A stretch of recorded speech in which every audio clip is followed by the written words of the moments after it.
여러분 대부분 요즘 사람들이 아파트에 거주를 하게 되는데 아파트에 살다 보면 소위 로얄층이라는 것을 이야기할 때가 있습니다.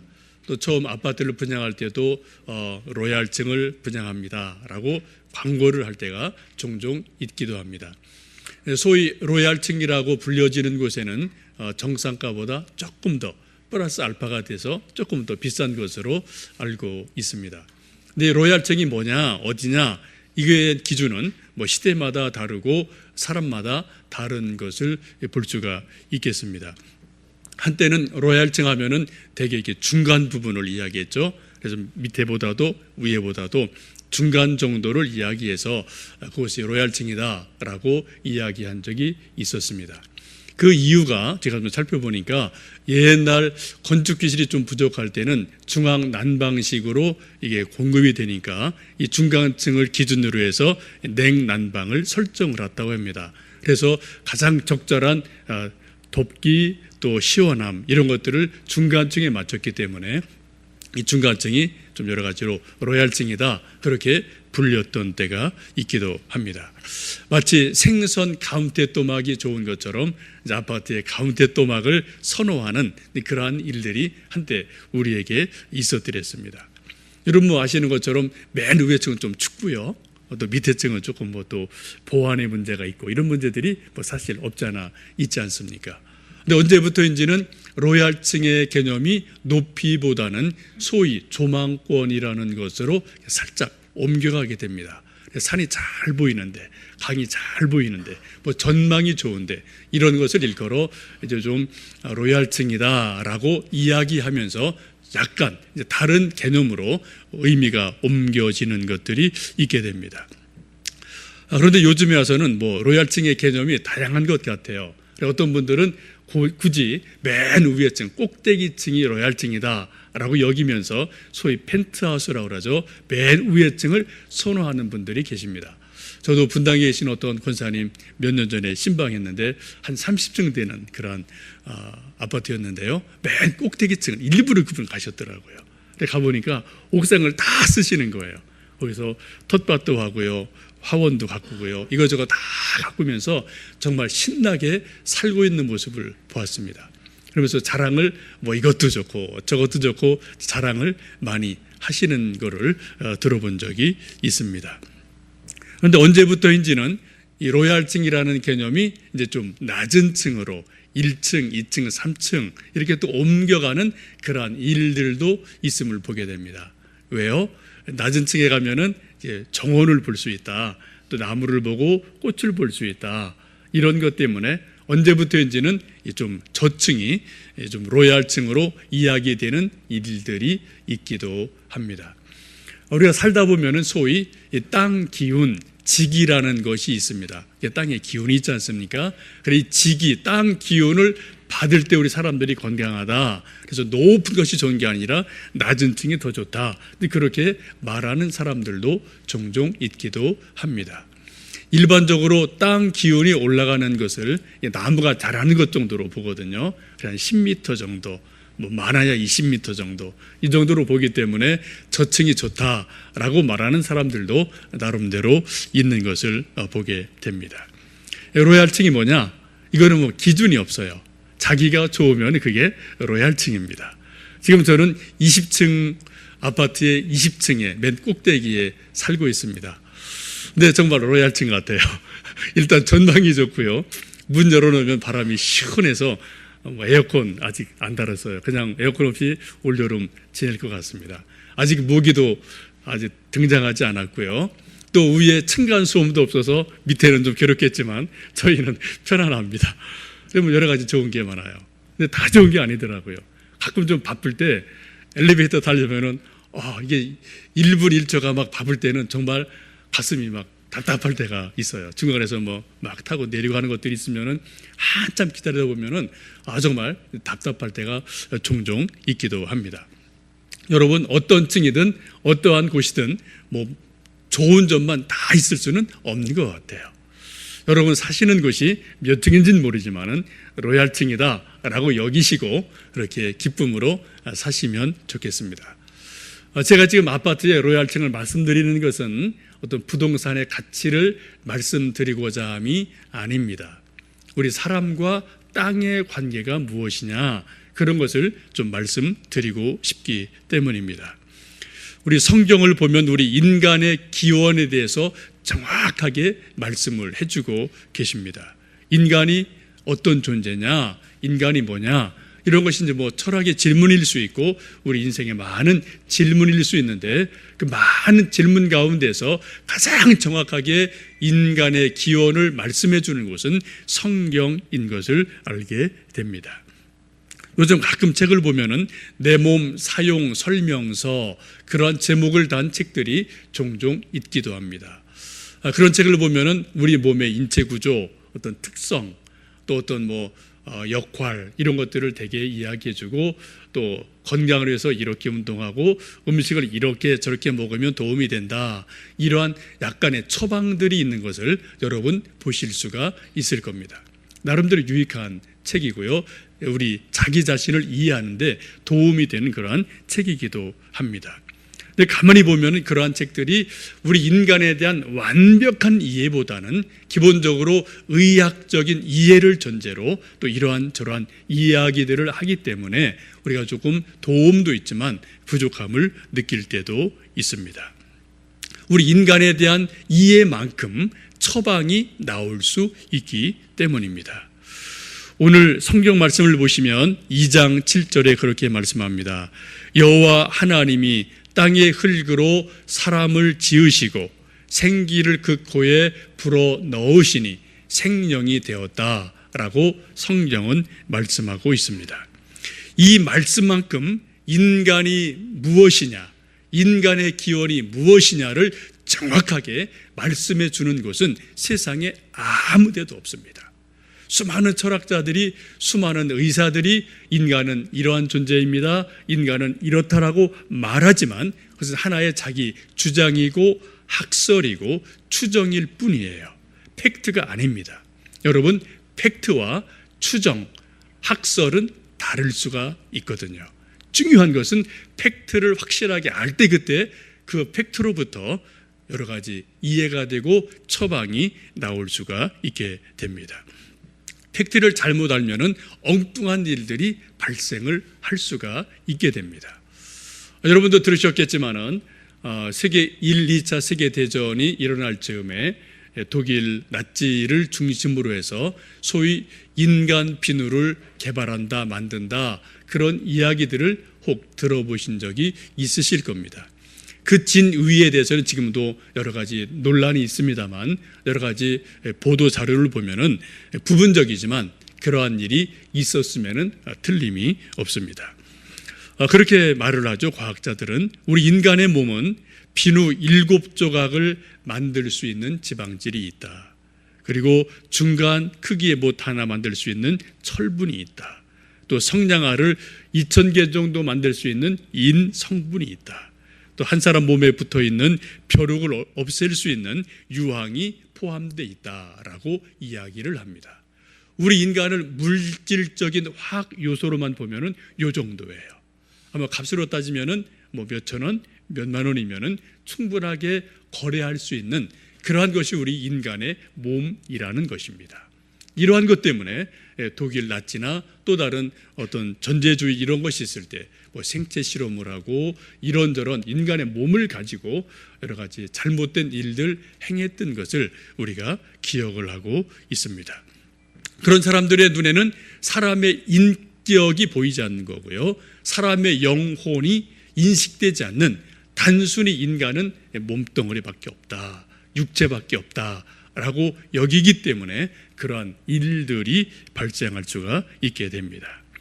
오늘 성경 말씀을 보면은 우리 인간은 크게 두 가지로 구성되어 있다고 말씀하죠. 하나는 흙으로 지어졌다. 또 하나는 하나님께서 숨을 불어 넣으심으로 생명이 됐다. 곧 하나님의 생기가 있다. 하나님의 생명이 있다. 하나님의 영이 우리 육체 속에 들어와 있다. 그래서 인간이 되었다라고 성경은 말씀을 하고 있습니다. 오늘 저는 하나님의 형상보다는 우리 인간이 흙으로 지어졌다는데 조금 더 무게를 두고 좀 말씀을 전하고 싶습니다. 한마디로 사람이 흙인 것을 알 때 인간다워집니다. 믿음의 생활을 잘할 수 있습니다. 소위 우리가 영성적인 삶을 살고 싶다라는 말들을 종종 할 때가 있는데, 우리 인간이 흙이라는 것을 잘 알면 알수록 우리가 영성적인 삶을 잘 알아갈 수가 있게 됩니다. 우리가 영성적인 삶을 살아가고 우리 영성을 더 맑게 순화시킬 수 있는 가장 좋은 방법은 흙을 잘 이해하는 겁니다. 흙을 사랑하는 겁니다. 흙과 친숙하게 지내다 보면은 우리 영혼이 맑아지는 것을 어느 순간 여러분 깨닫는 순간이 있으실 겁니다. 이건 확실한 거예요. 왜요? 우리 인간이 흙으로 지어진 존재이기에 우리 기본 조건인 요건인 흙을 잘 알면 알수록 인간을 나를 잘 알 수가 있게 되어 있습니다. 여러분, 오늘 우리 현대인들, 아니 여러분 자신을 좀 생각해 보시면 흙과 좀 친하십니까? 아니면 흙과 좀 낯설게 좀 거리를 두고 살아가십니까? 어떠신지 모르겠어요. 흙과 친하게 지내는 것보다는 아마 현대인들, 도시인들은 좀 흙을 멀리하는 것이 세련된 것이고 문화적인 것이고 좀 더 교양 있는 삶이라고 여기는 풍토들이 어느새 우리가 살고 있는 이 세상에 많이 들어와 있음을 보게 됩니다. 흙을 멀리한다는 것은 단순히 농사를 짓지 않는다 그 말을 하는 게 아니고요. 흙과 우리가 얼마나 흙을 이해하고 또 흙을 또 가끔 접하느냐, 그런 것을 말씀드리는 겁니다. 여러분, 흙하면은 깨끗하다, 좋다라는 느낌과 더럽다, 또 지저분하다, 어렵기도 여러분 일단 몸에 느낌에 와 닿으세요. 대부분 흙하면은 지저분한 것, 더러운 것, 비위생적인 것. 그래서 아이들이 흙에서 놀고 오면은 빨리 엄마 아빠들이 막 꾸중하면서 흙 털고 와라, 또 빨리 손 닦아라, 뭐 이런 것들이 우리가 흔히 하는 일이기도 합니다. 맞습니다. 요즘 우리 아파트를 살아갈 때 아파트에 어떤 개미가 이렇게 뭐 몇 마리 기어다니면 아주 난리가 나죠. 으악 소리 지르면서 뭐 엄마하고 애들이고 막 도망다니고요. 그리고 막 이제 약 뿌리고, 또 모기나 벌레 한 마리 들어와도 막 소리를 지르고 정말 불결하다, 우리 집이 불결하다, 이렇게 생각하는 경향들이 우리 사람들 속에 많이 있습니다. 여러분 잘 생각해 보세요. 우리 집에, 우리 아파트든 집이든 개미가 기어다닌다, 그게 불결한 건가요? 어떻게 보여야 되죠? 또 가끔 바퀴벌레가 나온다, 어떻게 해야 되죠? 불결한 걸까요? 그럴 수도 있습니다. 그러나 개미나 모기나 어떤 파리나 이런 것들이 있다는 것은 거기 보래도 살만하니까 곤충들이 오는 거예요. 여러분 한번 생각해 보십시오. 파리도 한 마리 없는 곳, 개미도 한 마리 없는 곳, 바퀴벌레도 한 마리 얼씬하지 않는 곳, 그것은 어떤 땅일까요? 그런 땅은 우리가 일컬어 깨끗한 땅이라 하지 않고요, 뭐라고 그래요? 죽은 땅이다라고 말을 합니다. 기름으로 오염이 되든지 어떤 뭐로 완벽하게 오염이 되면은 거기 살아남는 것 아무것도 없습니다. 아무도 가지 않아요. 갈 수가 없어요. 여러분, 뭔가 곤충이든 이런저런 것들이 오고 간다는 것은 거기가 살아있다는 증거인 것으로 보시면 좋겠습니다. 몇 년 전에 여러분 기억하시는 것처럼 칠레에서 탄광 사고 있었죠. 한 660m 되는 깊은 지하 속에 33명이 68일 정도 갇혀 있었습니다. 세계가 아주 관심을 많이 갖고 어떻게 되나 관심을 많이 가졌었습니다. 구출되는 과정 여러분 뭐 TV에서 중계를 해줘서 보신 분들이 있으실 겁니다. 저희들이 이번 이제 수련회 때 이제 거기 보령 쪽에 가는데 이제 석탄 박물관이 있어요. 그래서 저희들도 400m까지 내려갔다 온 체험을 잠깐 이거 좀 미리 이제 답사하면서 다녀온 적이 있는데, 여러분 탄광에 들어갈 때 그 광부들이 가져가는 여러 가지가 있죠. 보호 장치가 많습니다. 마스크를 쓰고요, 산소를 챙기고요, 물과 음식을 챙기기도 하죠. 그보다 더 먼저 챙기는 중요한 게 있답니다. 그게 뭔지 아십니까? 그게 새래요, 새. 탄광에 들어가면은 소리도 없고 냄새도 없는 메탄가스가 계속 스며 나오기 때문에 어느 순간 사람이 질식돼서 그냥 픽 쓰러질 때가 있거든요.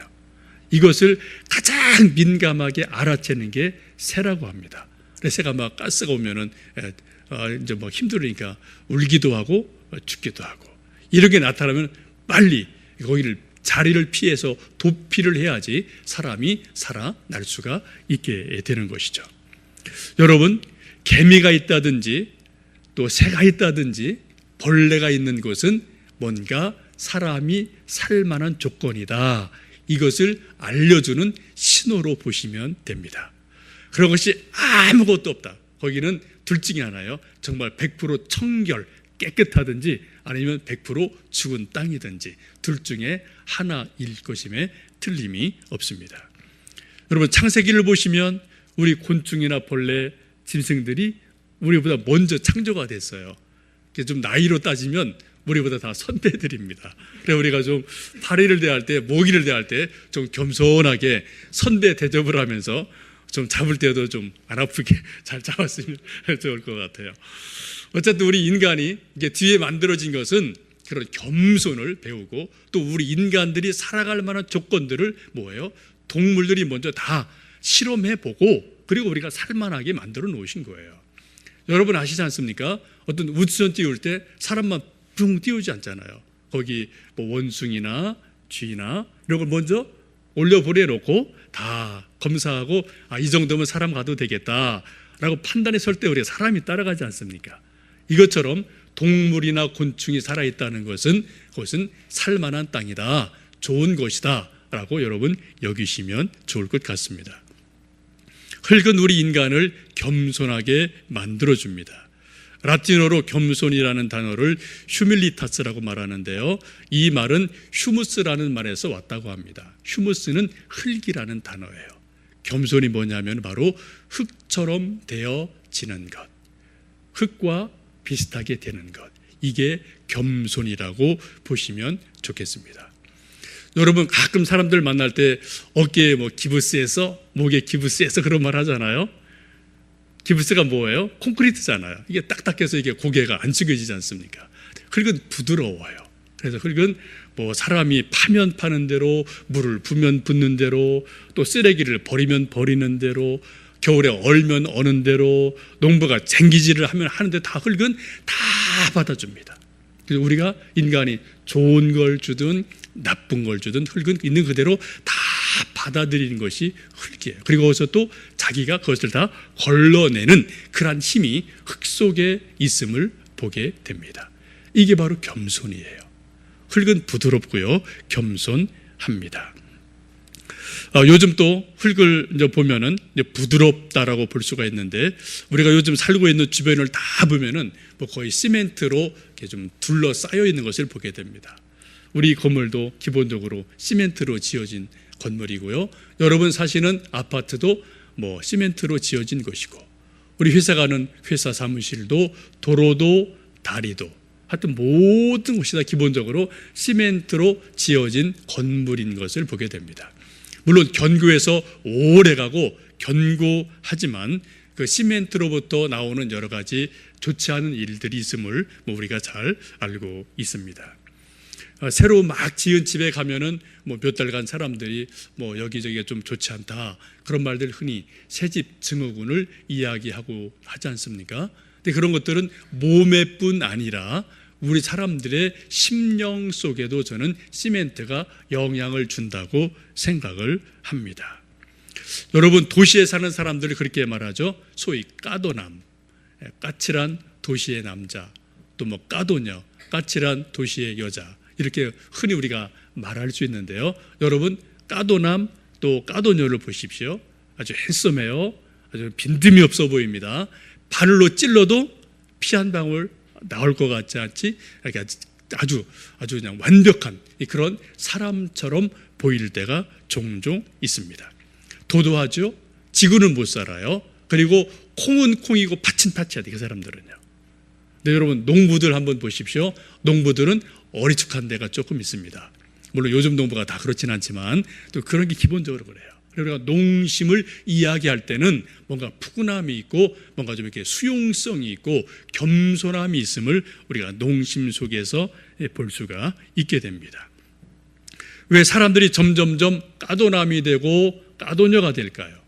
그 이유는 저는 흙과 점점점 사람들이 멀어지기 때문에 정말 지식도 많고 또 지혜도 있는 것처럼 보이지만 헛똑똑이처럼 까도남이 되고 까도녀가 되는 일들이 점점점 있다라고 저는 봅니다.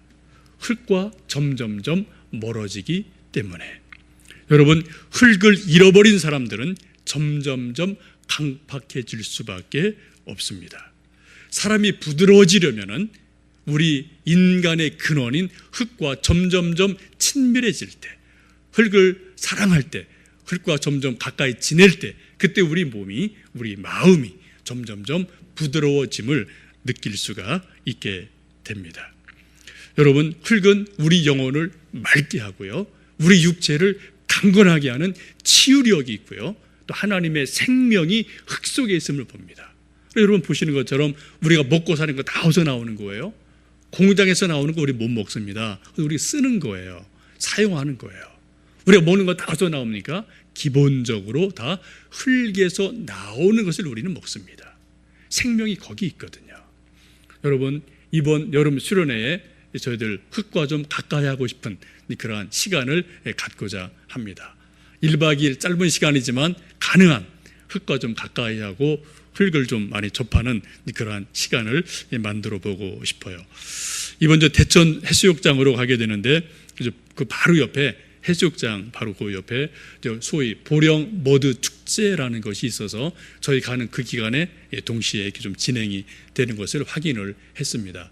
그래서 좀 1시간 시간 내어서 보령 머드 축제에도 뭐 관심 있는 분들은 가보시면 어떨까 그런 생각을 하는데 잠깐 좀 거기 관한 사진을 한두 컷 좀 보겠습니다. 저희가 가는 데가 바로 저기입니다. 숙소가 뭐 차로 한 2, 3분 거리, 걸어서 한 10분, 15분 거리로 되고요. 바로 해변이고 거기 이제 광장에 저런 것을 준비해 놓고 매년 머드 축제를 하는데 저희 수련회 기간과 같이 좀 맞아 떨어져서 한나절은 좀 자유롭게 흙을 가까이 하는 것이 신앙생활을 잘하는 거예요, 여러분. 진짜입니다. 그래서 좀 이번에는 조금 프리한 시간을 좀 많이 들여서 흙을 가까이 할 수 있는 시간, 해변에 가서 완전히 이렇게 좀 모래 속에 뭐 한번 묻어보시든지 진을 한번 잔뜩 발라보시든지 하면은 흙과 더불어 내 몸이 편안한 거를 여러분 느끼실 겁니다. 그리고 그런 거 가끔 느끼시죠? 이런 시멘트 가서 누워있으면 되게 좀 뭔가 불편해요. 여러분 해변 가서 막 모래 파고요, 거기 들어가서 막 모래 덮는 그런 장난하지 않습니까? 그럼 여러분 어떻습니까? 되게 몸이 좀 편안한 느낌이 있지 않습니까? 찜질 효과도 있고요. 왜요? 우리 몸이 기본적으로 흙이기 때문에 흙을 가까이 하면 가까이 할수록 우리 몸이 건강해져요. 우리 영혼이 맑아집니다. 우리 영혼이 순화가 되어집니다. 그런 놀라운 은혜가 이번 여름 수련회를 통해서 있기를 기대합니다. 기대하면서 또 일상생활 속에서 여러분 흙을 이해하시고 흙을 사랑하시면서 흙과 더불어 우리 영성생활이 고양되어지는 그러한 은혜가 있기를 간절히 원합니다. 기도하시겠습니다.